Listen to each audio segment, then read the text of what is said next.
Gak Melayu ada mencelik orang-orang kini kadang gaya gaya unge. Pakai Honda Honda kreditnya. Ah, awak dah nyombo-ambo Honda kai. Tanpa dan itu orang-orang ada lebih gaul dari orang kau. Ada lo kan lewatin tu nak muar di itu anda.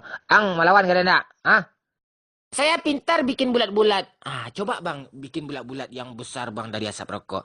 Ah, kamu perhatikan baik-baik nih, lihat-lihatnya. Ah, biasa aja nggak ada bulat-bulat. Abang bohong nih. Angin kencang.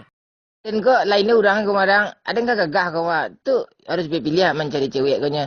Dulu kan dia pernah ya jodohnya ada mak dan nyoba cewek tu ke rumah kan. Ah, dan berarti kaki lo. Banyak peta Indonesia di kaki di batih tu. Ada lebih teli merti kare agak tiga.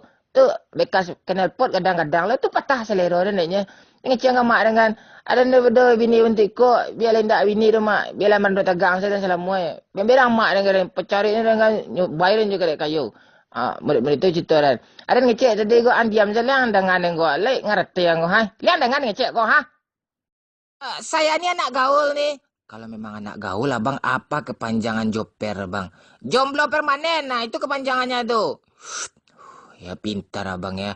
Kalau PLK apa kepanjangannya tuh bang? Pala lo kampret. Dan ke gaul kumadang. Kalau yo gaul udah apa arti baper kau ya dah. Baper tu arti banci permanen ah leleh dang.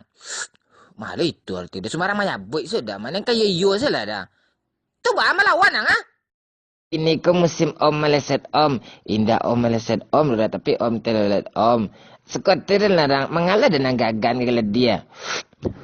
Udah deh kecil mengarih lo. Udah tuh salah. Melawan ang. Dan kau gaul komadang. Ah kalau gaul udah apa kepanjangan OJM dah. Orang jomblo menahun. Nah itu mah. Kalau KAA apa arti itu dah?